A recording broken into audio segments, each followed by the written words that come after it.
shocking claim after Deion Sanders retires Shedeur and Travis Hunter's jerseys. Is Deion Sanders' ego out of control? That's what's circulating the internet after a mega Colorado announcement. The school will be retiring the jersey numbers of Shedeur Sanders, 2, and Travis Hunter, 12, during the Buffs' annual Black and Gold Spring Game on April 19. When it comes to the two-way star Travis Hunter, does he need any introduction? The guy's had one of the most ridiculous seasons college football has ever seen. He won the Heisman, the Walter Camp, the Bednarik, the Biletnikoff, the Hornung, basically everything.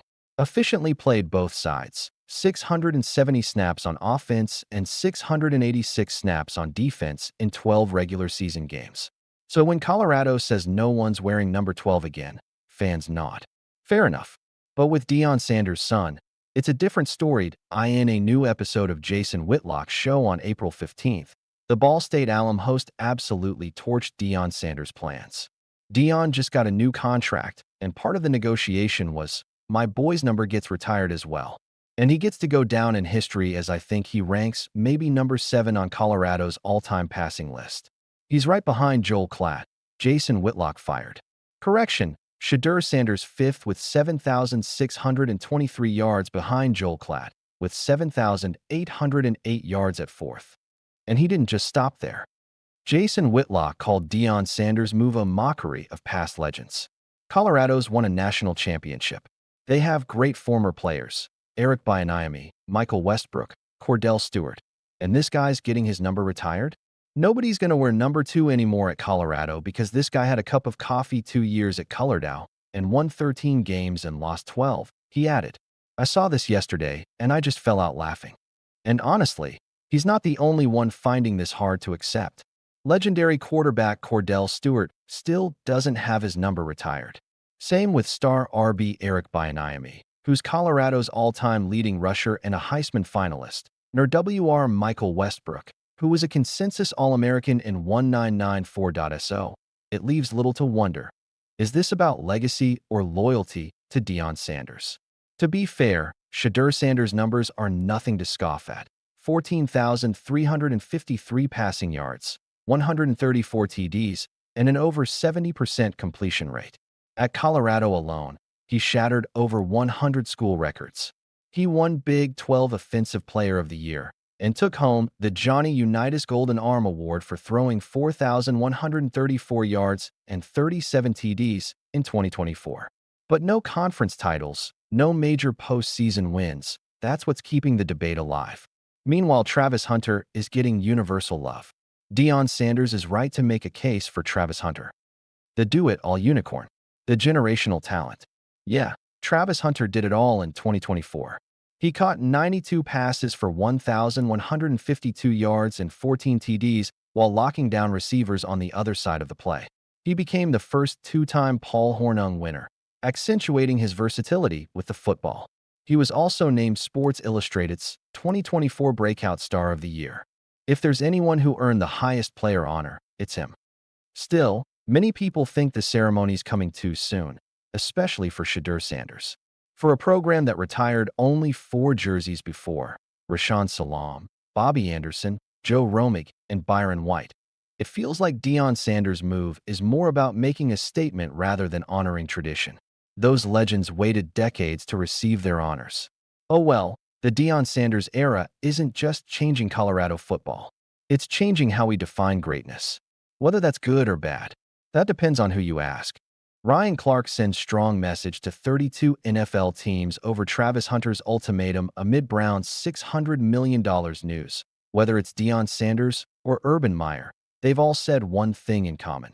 Travis Hunter should be a top pick, and he should play both ways. Do you remember the conversation between Travis Hunter and Hall of Fame wide receiver Calvin Johnson? The Buffs' dual threat even won Johnson's confidence about being a two-way phenom in the pro league. The legend questioned, "Now tell me this, then that's 120 plays, what do you think? How many plays you think?" Hunter confidently replied, "I know I can play a 120. It's wild, but it looks like his dream of playing both offense and defense is getting more traction." This time, it's Ryan Clark, the ex-Washington Redskins safety, jumping into the mix, backing Hunter up, and sending a pretty clear message to all 32 NFL teams eyeing him. As the Cleveland Browns come off as one of the hot pursuers, the NFL Giants' bold $600 million move has been the talk of the town. Travis Hunter is a name that has raged in college football over the past couple of years. Deion Sanders' favorite will now take that giant leap to the NFL. However, it has been a bumpy ride. He was initially hailed as one of the top picks. On the Nightcap podcast, Shannon Sharpe said, "Many scouts believe that the Browns will take Travis Hunter number 2 overall and focus on a quarterback later in the draft." Then came that cocky take on MLB star Shohei Ohtani's two-way skills. Ohtani, he's a great player, but you got to do a lot in football. That kind of started a slide in his draft stock. Suddenly, folks were questioning his two-way potential in the pros and even digging into his personal life with his fiancée, Leanna Lini. But amidst all this hoopla, Hunter stood firm in his decision. It's two-way or no way for the 21-year-old. Hunter did not bother to sugarcoat things and dished out an ultimatum in a conversation with CBS Sports on April 14th. "It's never playing football again, because I've been doing it my whole life. And what great timing it is for someone to back your goals." On April 15th, Clark made an appearance on the NFL on ESPN podcast. The NFL legend shared, "If you don't play Travis Hunter on both sides of the football, you don't need to draft Travis Hunter in the top 3. Travis Hunter is not a top 3 pick as a wide receiver." For better analysis, he brought in a comparison lens. Travis Hunter is not Julio Jones. Travis Hunter is not Randy Moss. Travis Hunter is not Larry Fitzgerald. Travis Hunter is not Marvin Harrison. Travis Hunter is not a top 3 pick on the defensive side of the ball. He is not either of the Whitsons. To Clark, legends like Champ Bailey and Deion Sanders are meant to be played for one skill position. However, Clark comes with what would suit Hunter the best. So, if you don't allow Travis Hunter to play both sides of the football, you actually waste a pick, at least that early on Travis Hunter. What makes him so confident about Hunter's dual-threat skills? In 2024, the 21-year-old played a significant 713 snaps on offense and another 748 on defense. That workload made the Buffs' star unique. He's the only player since at least 2017 to log over 250 snaps on both sides of the ball in a single season.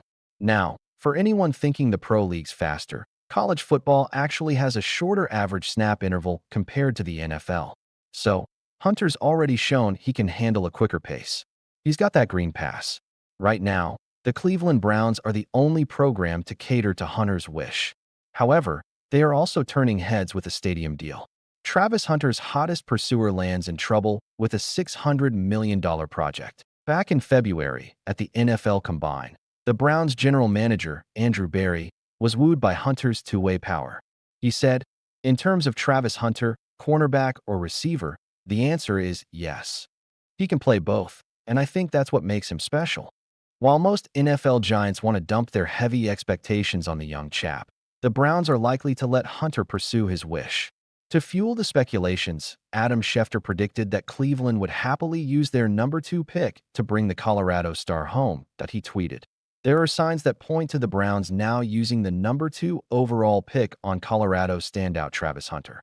While we have to wait till the NFL draft to finally know the result, going by the buzz, the Haslams and public money for a Browns stadium run deep in Northeast Ohio. As per the reports, House Republicans passed the biennial state budget last week, which included $600 million in state-backed bonds for the Haslams project. But there is a catch. Paying back those bonds could cost Ohio taxpayers nearly $1 billion. Unlike previous sports venue deals, in this case, 8% of the repayment taxes would come directly from the people who would use the stadium. This would include ticket taxes, parking fees. Heartbroken Deion Sanders shares Mother Connie's advice as he fears for CU locker room after Karen Lacey tragedy. What is the life of a college football player? What goes around in their young minds? How do they cope with the immense pressure that the competition brings along with navigating a whole new world of glamour? These are some of the questions that aren't usually asked in the current college football world, but should be asked day in and day out. After the advent of NIL, where players are earning multi-million-dollar deals, the focus is rarely on navigating the player through these new challenges. Young teen minds are rarely equipped to handle all that media and glitter of the footballing world, and in all that, mental health takes a backseat. Imagine you are a 17-year-old kid coming right out of high school and having to navigate a strange new world where results on the field do matter. But more than that, it also matters what your NIL stock is, your image on social media is, and how much you can make the most of college. For instance, the Georgia players constantly crashing cars, Marquez Easley accident recently for instance, and the Chandler LaCroix accident is just one example of hundreds of others. To be honest, in this scenario, any 17 to 18-year-old mind would surely falter and face pressure unimagined. What can colleges and coaches do to help in that scenario? Deion Sanders, the Colorado head coach, is doing what no other coach might be doing now. That is creating not just a team, but carving the players into a band of brothers where everyone constantly feels welcome and relevant. There are some guys in this room right now thinking the same thing to the gentleman though. They are not loved. They are not appreciated or accepted. They're not wanted. They're not relevant. But you are. We're funny with that word called love because a lot of us have experienced it. We hadn't received it. I can remember as a child not ever hearing that. Why? Because my mom is old school. She didn't say that. She showed you that. Coach Prime was addressing the issue of mental health and was highlighting how tragedies like Corinne Lacey's should never be allowed to happen. Sanders, who is known to be vocal and direct, doesn't mince his words when he speaks. This time, the head coach spoke quite emotionally, appealed to everyone, and encouraged loving yourself. Moreover, the head coach also focused on the aspect of players being a family, just like his mother taught, and encouraged them to act like that. But by the end of his emotional appeal, he gave an assignment for everyone to undertake. All right, so before the day ends, I want you to go to one of your teammates, one of your coaches, one of your coworkers, or whatever and say, you know what? I love you. We go with that. The Buffs locker room has recently seen the departure of some of the leaders like Travis Hunter, Shedeur Sanders, and Shiloh Sanders. The two above players were so influential that the team decided to retire both Travis's and Shedeur's jerseys. However, now the task falls on the incoming group to lead and to provide the necessary support in wading through every challenge that football or life, in general, may face. Corinne Lacey's tragedy calls for the mental well-being of players. The tragedy that occurred with Corinne Lacey has stirred up the college football world, with coaches like Deion Sanders and teams prioritizing mental health even more now. The former LSU wide receiver recently died in a suicide after his car was being pursued by Harris County authorities. The 24-year-old wide receiver died from a self-inflicted gunshot wound, as reported by authorities, when the officers approached Lacey's Dodge Challenger after the vehicle crashed abruptly. Lacey's attorney, Matthew Ory, gave the statement to ESPN. It is with profound sorrow that we confirm the tragic passing of Corinne Lacey. First and foremost, we ask that the public and the media give his family the space and time they need to grieve this unimaginable loss in peace. The passing of Lacey has left many questions hanging about mental health and the adverse effects of the glamour that college football brings to young kids. Moreover, there is a need to address such issues openly and without any hesitation. Lacey was a fantastic wide receiver, as just last year, the player led the LSU receiving charts in receiving touchdowns and had later declared for the NFL draft. Even in his last season at LSU, Lacey had produced more than 850 receiving yards for 58 receptions at an impressive average of 14.9 yards per reception. The player was slated to be a second and in some drafts a late first-round pick. However, all that changed after the player had crashed into a 78-year-old man who was allegedly killed by Lacey, per authorities. The wide receiver was put on several criminal charges, including reckless driving and homicide, and was scheduled to face a grand jury. Pat Shurmur drops big update on Julian Lewis as Kydon Salter clears feelings on Colorado's QB dilemma. Colorado Buffaloes will be stepping into a season without their greats. Sure, there's Deion Sanders, but there's no Shedeur Sanders or Travis Hunter anymore. The star QB had a wonderful season last year, and many people were surprised by his performance. But as he looks to go pro, the Buffaloes seem to be considering two very strong contenders to replace him. The QB1 race is currently being fought between Julian Lewis and Kydon Salter. Both are giving each other a run for the money. This one is a battle where either party has a unique set of weapons as their advantage. Lewis seems to be the guy most people are leaning towards. He's a four-star recruit, and is ranked 10 in the 2025 QB class by 247 Sports. He was named Max Prep's Sophomore of the Year, and he comes with jaw-dropping numbers. His varsity total passing yards amount to 11,010 yards, made across 3 years. How many high school QBs have come close to that number? And total touchdowns? A whopping 144. That's who is expected to pick up the baton left by Shedeur Sanders. Colorado OC Pat Shurmur also thinks he'd be a great addition. He shed some light on how Julian Lewis is fitting into the team. I'm more and more impressed every day. I certainly have a very great relationship that started through the recruiting process, and I saw a young guy, Shurmur said.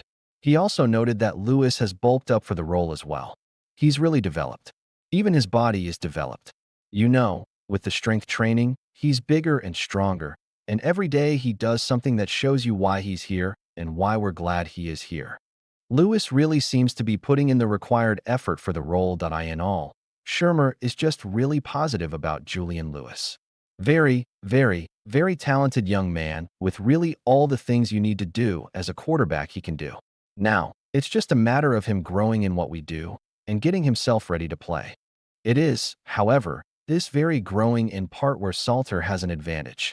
Salter comes with some college experience in hand, while Lewis will be stepping into a high-stakes version of football should he become QB1. But like Lewis, Salter is just as passionate about that coveted spot. Kaidon Salter wants that QB1 spot just as much as Lewis. Salter came to Colorado in 2024 after transferring from Liberty. Before that, he was in Tennessee. So he's already played 3 seasons of college football and has some great numbers as well. Last year at Liberty, Salter pitched in 1,896 yards, 15 TDs, and completed 147 of his 261 passes. They're not as great as Lewis, but Salter knows how CFB works. He has the experience, Lewis doesn't. And he has the desire to truly lead the Buffalo offense on the field one day to ATA space that is now vacated by Shedeur. Salter is making it known how the role could play out for him. He told Darius Sanders of Reach the People Media podcast, "At the end of the day, once you are that starting quarterback at a young age, you're just going to start seeing it happen. Like, the team going to it every time the ball moves, how you want it to move on the field. Yeah, I don't really know. It's something that just happens." Sanders also remarked about the twinkle in his eye when he spoke about it. Why? Oh, you're actually getting happy and smiling about it because you actually care about it, Sanders said. Deion Sanders will be working with a team that no longer has his Heisman Trophy winner, nor his 2 sons. The 2 contenders for the starting quarterback spot have to keep in mind that they'll be filling the shoes of Shedeur Sanders. And the battle for the spot is not going to be a cakewalk for either of them. Shiloh Sanders offers package deal involving Coach Prime and Shedeur to $4.4 billion NFL side. Being the son of Deion Sanders and the brother of Shedeur Sanders gives you some of the perks other players won't even contemplate. A chance to sit at the top spot and a chance to get drafted in the top rounds, even though speculation points to you being a free agent or at best a late-round pick. This is how the case for Shiloh Sanders is usually presented in the media. One brother is filling up page after page with headlines while the other one is struggling to overcome the obscurity of being a late-round pick at best. But don't believe everything you hear. Shiloh Sanders, while not the star-studded player Shedeur is, still can be one of the most unexpected stories when the draft in Green Bay, Wisconsin, rolls in. Playing as a safety, the guy clocked in a 4.52-second 40-yard dash and was trolled for not being able to fulfill his father's target of 4.4 seconds. While the target was ambitious, a 4.52-second mark for safety isn't that bad. Mind you, if the shoulder injury hadn't plagued the guy's performance, he would have been one of the most exciting draft picks of the mid to initial rounds. But now it isn't the case. Still, Shiloh has a savior to lean on at this time, too. And it's not Deion Sanders. Picture this. Deion Sanders is sitting with his 3 sons, Shiloh, Shedeur, and Deion Jr. Shiloh pulls his father's legs as he always does and remarks about rolling together with his brother Shedeur. "We're a package deal, so we might package deal thing. We might bring Coach Prime in a few years too." To which Coach Prime replies, "They ain't bringing me in nowhere. That's not happening. I'm going to bring them in somewhere. That's not going to happen." The package deal could become a reality too. The conversation, while hilarious and a treat to watch, does signal something here. Will Shiloh be the package deal and join the New Orleans Saints, where Shedeur is heavily speculated to join? Although it may seem outside the realm of possibility, it can surely happen. The New Orleans Saints have 2 picks in the 3rd round, 4th round, and 7th round, making them holders of a total of 9 picks. This could see them taking in the services of Shiloh in the later rounds and reuniting the brothers together in New Orleans. But there are more reasons to draft Shiloh, too. The safety roster at Saints is quite thin as of now, and Kellen Moore would need to look for backups, possibly